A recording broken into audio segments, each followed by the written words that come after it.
Hi everyone. I want to welcome you to the first of the NYU Wagner Urban Planning Student Association's Summer Colloquium videos.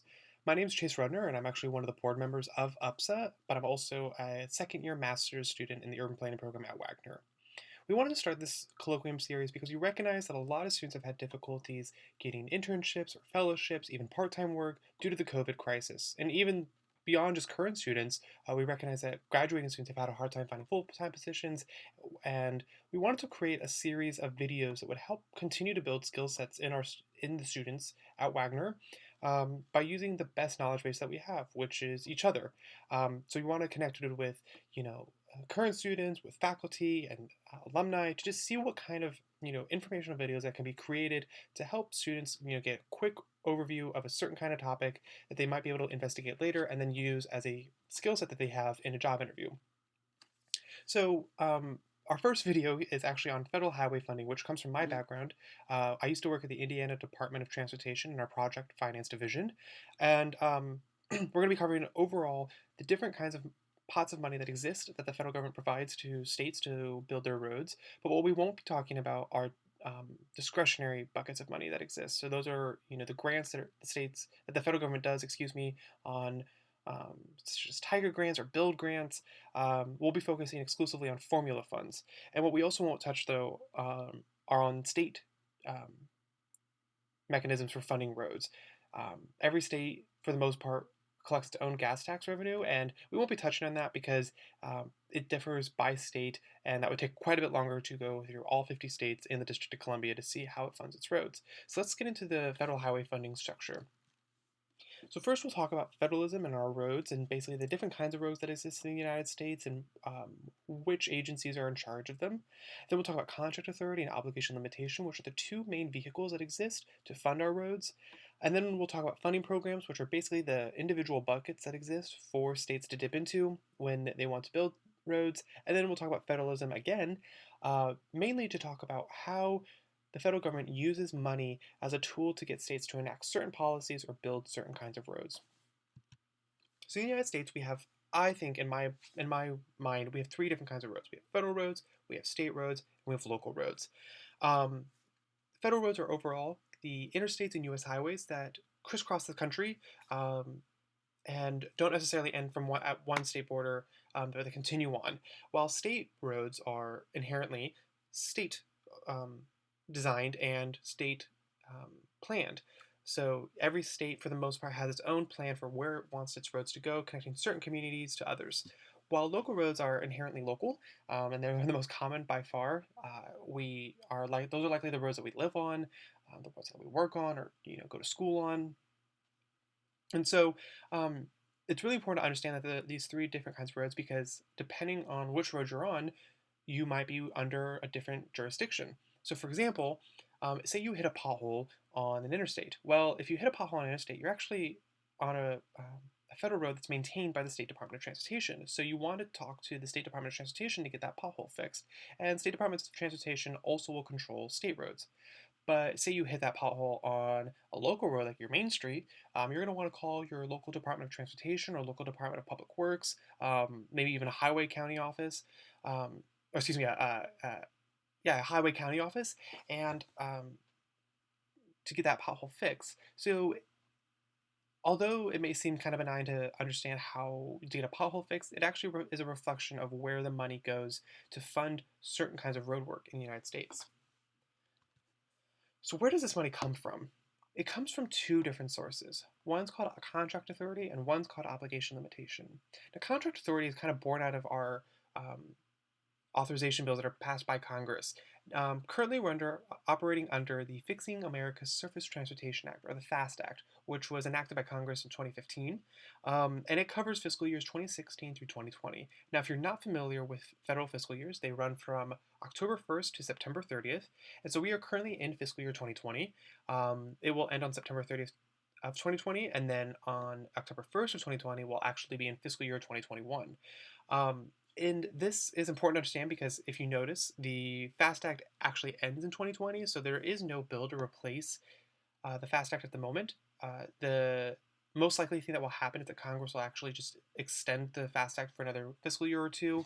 But it's also possible that Congress may actually pass an entire new authorization bill to continue funding our roads. The reason why I say that it's more likely that we'll actually see an extension is that it's currently, as of recording, it's mid-June, and there is no authorization bill that has successfully left committee um, on either chamber of Congress, and this needs to be enacted by the end of September. So it's much more likely that we'll see an extension of the FAST Act for fiscal year 2021, in my personal opinion. Um, but overall, contract authority comes from our authorization acts, while obligation limitation, though it is referenced in the FAST Act, is more controlled by the annual appropriations bills. Um, the appropriations bills, particularly in 2020, were wrapped into an omnibus bill. So in the omnibus bill for 2020 that actually contains the Department of Transportation's funding, we see that the obligation limitation is currently at $46.4 billion or so, while the contract authorization, or contract authority, excuse me, is $47.1 billion. Now, I don't want you to question why it's $43 billion for fiscal year 2020 over here and $47 billion here. Right over here on the left image, this only includes the Federal Aid Highway Program, while over here on the right image, this $47 billion is actually covering quite a bit more than just the Federal Aid Highway Program. So let's dive into an example to help explain what exactly contract authority and obligation limitation are. So let's say, for example, that I give you $100, but I tell you that you can only spend 80 of it with the following stipulations. First is that I divided this $100 into 3 different buckets. First, I put $30 in bucket A, then I put $45 in bucket B, and I put $25 in bucket C.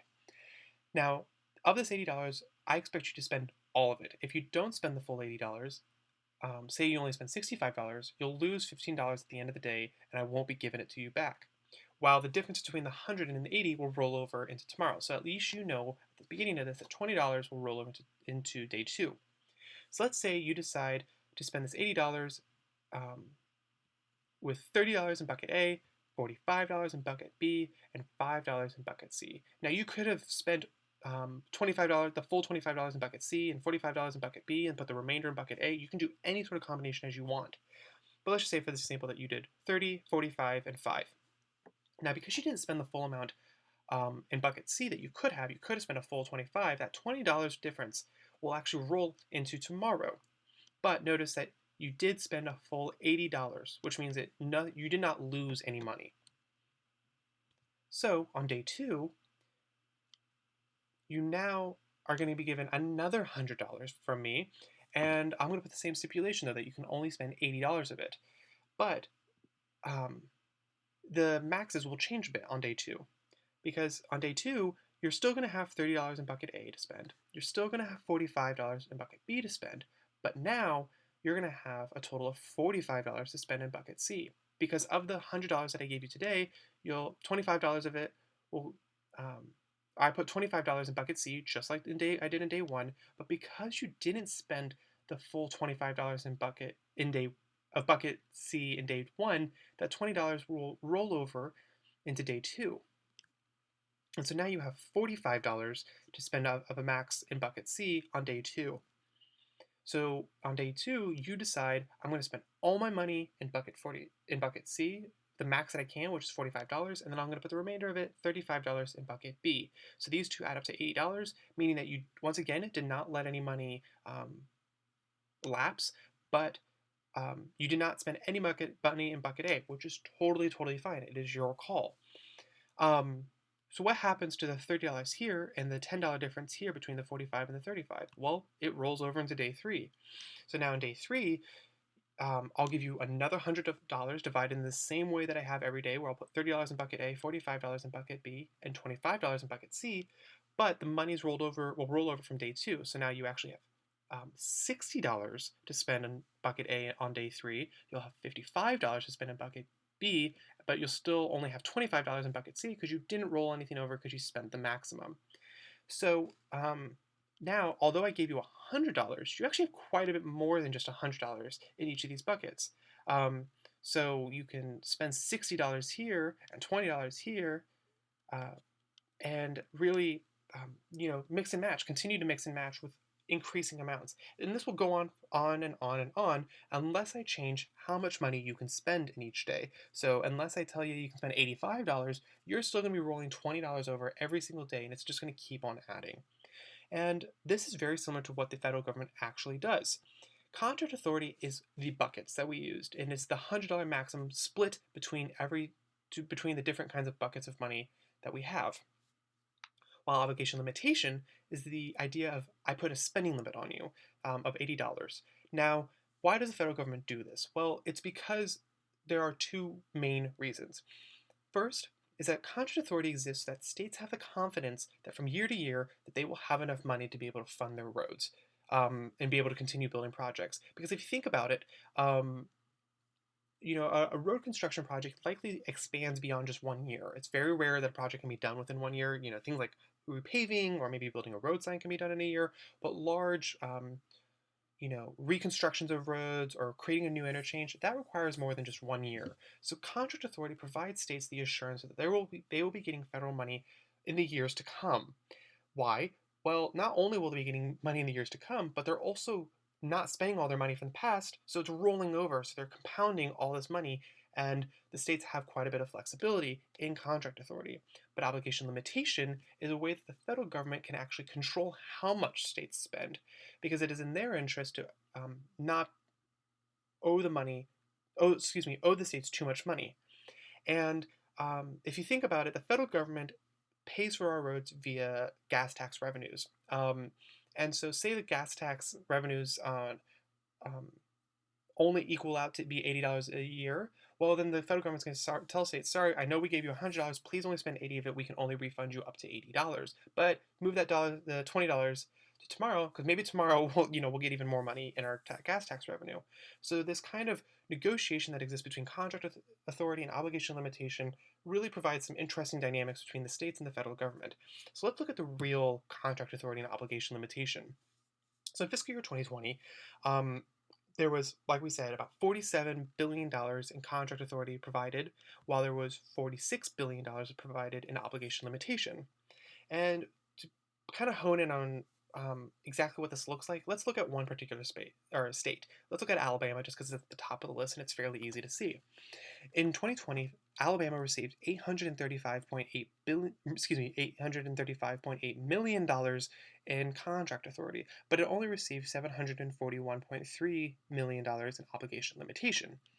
Of this $835.8 million, it is split between a handful of different buckets, between these 7 different ones. While the obligation limitation is kind of just a flat number that Alabama can spend amongst any of these different buckets as much as it wants, as long as it doesn't exceed the maximum. So for example, it can apply, of the $741 million, it can use up to $492,134,217 in the National Highway Performance Program in this first bucket, and then put the remainder in these rest of them. Or it can spend less, but it can't spend, $492,134,218 in NHPP. So the states have to be careful about how much money they spend of their obligation limitation in each of the contract authority's different buckets. In the FAST Act, contract authority has always been greater than obligation limitation, and that's been in my experience. Now, theoretically, the states could have more obligation limitation than they could have of contract authority, but remember, every year the states must spend every single dollar of obligation limitation, just like I made you spend every dollar of the $80 that I gave you. So this Alabama at the end of fiscal year 2020 will have spent $741 million or so on their roads, but they will not have spent the full 835. The difference between the 835 million and the 741 million, which is approximately 90 million or so, 95, will roll over into fiscal year 2021. So this rolling over continues every single year, and this is just the new money. This is like me giving you another $100.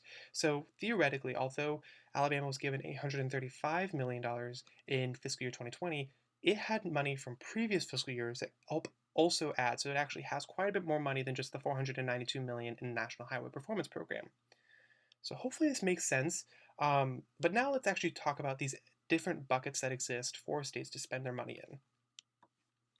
So first we have the National Highway Performance Program, which is otherwise known as NHPP or NHS, depending on which act you're looking at. The names of these different buckets change depending on which authorization act you're looking at. So before the FAST Act, there was like the MAP 21 bill. Before that, there was Safety Loose. So the naming of these different buckets changes depending on which authorization bill you're looking at, but overall they fund roughly the same kinds of roads. So the National Highway Performance Program is the main funding program behind um, our roads, and it equals out to be about $24.2 billion annually in contract authority. But what's hard about this money is that it's actually limited to roads exclusively on the national highway system, which usually includes interstates and U.S. highways. So, although it's the biggest program, it is limited in terms of where it can be applied. While the Surface Transportation Block Grants Program, or SDBGP or STP funds, are the most flexible and can be applied in just about any road, meaning federal, state, or local roads. Now, and it equals out to be about $12.1 billion. So the NHPP program is heavily more funded than the STP program. Now, the State Planning and Research Program, or SPR, is a set aside of a handful of other programs. So it actually is funded by taking 2% of the NHPP funds, 2% of the STP funds, and 2% of a handful of other groups. But it's done for research. And in this program, it's kind of interesting for urban planners because this is where research is being done by state departments of transportation on things like autonomous vehicles, which can be really applicable to what a lot of urban planning students are studying about the future of transportation. And then we also have the Highway Safety Improvement Program, which helps fund things like rumble strips and cable barriers and guardrails. And it's an important program, particularly that because it helps improve the safety of our roads. And then finally, we have the Congestion Mitigation and Air Quality Improvement Program, or CMAQ. Now, these funds are kind of follow the idea of the Clean Air Act and can be used to purchase low emission vehicles or create measures that improve emissions overall. Um, and so states can really, hop around here in terms of prioritizing what money they want to spend in each bucket of their. So they want to, spend more of their obligation limitation within the CMAQ bucket, then they can. States like California and Illinois really prioritize spending money in CMAQ, while other states might prioritize spending within the SDP program. It is totally up to them and how they spend their money. Um, and but the caveat to that is that the federal government does provide certain initiatives and incentives for states to spend their money in certain ways. So let's look into those. And that's why we need to talk about federalism again. In general, the federal government will cover 80% of most projects, meaning that the 20% must be paid for by either the state government or the local government, depending on where the road is being constructed. Now, this is in general, so things like repaving roads or adding travel lanes or bridge construction, that is all overall paid on an 80-20 split. But if, say, you're repaving on an interstate, well, then the federal government will actually pay 90% of it. If you're doing a safety improvement project, well, once again, the federal government will pay 90% of that. While things like guardrails and roundabouts fall under a program called 100% safety, where the federal government will pay 100% of the costs. So you can see that states and local governments actually have an initiative to spend money in certain categories over others. So for example, a local community might decide to turn an intersection into a roundabout rather than keeping it as a lighted four-way stop, because the federal government will pay 100% of the cost of the roundabout and it won't have to chip in a single dime. So you can see how states will follow the money, basically trying to figure out how to maximize their federal dollars every single year. But the federal government also has a couple of other tricks up its sleeves to compel states to enact certain policies. And one of the most famous cases about federalism and roads is the case of South Dakota v. Dole, which was decided upon in 1987. And basically, it followed a congressional bill that stated that the minimum drinking age across the United States should be 21 years old. And South Dakota disagreed with that. They said, we're not going to pass that law to increase our drinking age. It was at the time 19 years old, and they did not want to increase it to 21. And Congress actually gave the Department of Transportation the authority that any state that refused to increase their drinking age, they could withhold 5% of their federal highway funds. So South Dakota lost 5% of its funds and sued over it. South Dakota lost. The federal government is, in fact, allowed to withhold funds to compel states to adopt certain laws. So this happens all the time, and it actually happened in fiscal year 2020, where states were compelled in the FAST Act to adopt minimum penalties for repeated offenders of DUIs. And this is called a Section 164 penalty amount. And the way that the federal government, it doesn't necessarily withhold 5% of their funds like a flat rate. Instead, what it actually does is it locks up a certain percentage of money and says you must spend it on projects that will mitigate the impact of your increased number of drunk drivers.